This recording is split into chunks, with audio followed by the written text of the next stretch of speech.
80 matter लिखें सभी। Ready, लिखिएगा।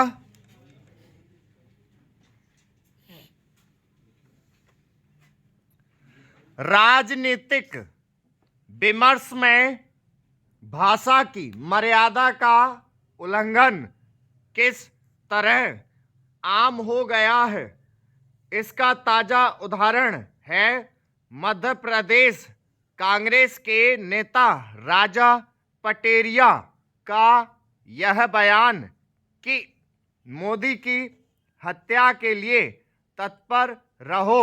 उन्होंने उन कारणों का उल्लेख भी किया कि जिनके चलते ऐसा करना आवश्यक है।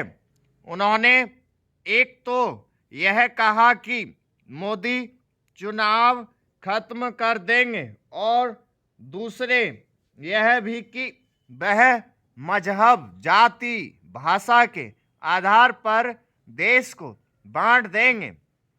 वह इस नतीजे पर भी पहुंचे कि दलितों, आदिवासियों और अल्पसंख्यकों के साथ संविधान भी खतरे में है। हालांकि उन्होंने यह साफ किया कि प्रधानमंत्री की हत्या करने से उनका मतलब उन्हें हराने से है, लेकिन किसी के लिए भी समझना कठिन है कि आखिर हत्या करने को हराने की समतुल्य कैसे कहा जा सकता है।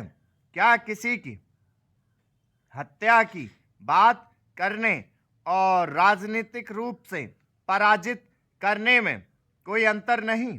चिंता की बात केवल यह नहीं कि राजा पटेरिया ने सार्वजनिक रूप से ऐसा आपत्तिजनक बयान दिया, बल्कि यह भी है कि उनके इस कथन पर कांग्रेस कार्यकर्ताओं ने तालियां बजाकर उनका उत्साहवर्धन भी किया। कहना कठिन है कि राजा पटेरिया के खिलाफ क्या कार्रवाई होगी, लेकिन यह समझने की आवश्यकता है कि उन्होंने जो कुछ कहा वह कहाँ से उपजा है।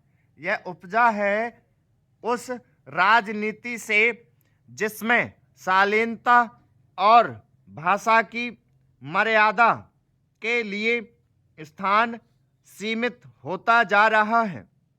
यह उस मानसिकता की भी उपज है जिसमें राजनीतिक विरोधियों को शत्रु के रूप में देखा जाता है। राजनीतिक विरोधियों को शत्रु के रूप में देखने और चित्रित करने की मानसिकता द्वेष एवं घृणा की राजनीति का परिचायक है। इस राजनीति को बल तब मिलता है जब उसका परिचय प्रमुख नेता देते हैं। कांग्रेस के पूर्व विधायक एवं मंत्री राजा पटेरिया ने प्रधानमंत्री नरेंद्र मोदी के लिए जैसे शब्दों का प्रयोग किया, वैसे शब्दों का इस्तेमाल कांग्रेस के कुछ बड़े नेता भिन्न तरीके से करते रहे हैं। इसकी अनदेखी नहीं की जा सकती कि सोनिया गांधी और राहुल गांधी ने जाने कब से यह कहते चले आ रहे हैं कि मोदी सरकार न केवल संविधान के खिलाफ काम कर रही है, बल्कि उसे नष्ट करने पर तुली है। इन दोनों नेताओं की ओर से ऐसे आरोप भी खूब उछाले गए हैं कि मोदी सरकार दलितों, आदिवासियों और अल्पसंख्यकों को दबाने कुचलने का काम कर रही है। यह भी किसी से छिपा नहीं कि राहुल गांधी किस तरह प्रधानमंत्री नरेंद्र मोदी को अपमानजनक तरीके से संबोधित करते रहे हैं।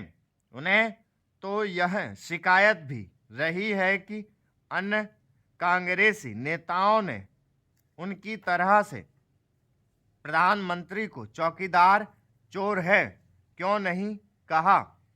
जब शीर्ष स्तर पर यह सोच हो तो फिर राजा पटेरिया जैसे नेताओं की मानसिकता और भाषा दूषित हो जाना हैरानी की बात नहीं।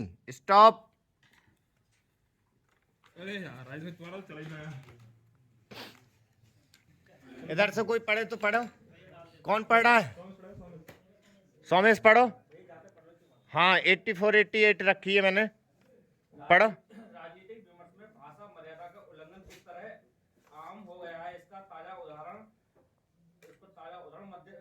मध्य प्रदेश कांग्रेस के नेता राजा पटरिया के यह बयान कि मोदी की हत्या के लिए तत्पर रहो। उन्होंने उन कारणों का उल्लेख भी किया कि जिनके चलते ऐसा करना आवश्यक है। उन्होंने एक तो यह कहा कि मोदी चुनाव सभी अपने अपने आउटलाइन में लाएं। चुनाव खत्म कर देंगे, और दूसरा यह भी कि मजहब, जाति, भाषा के आधार पर देश को बांट देंगे।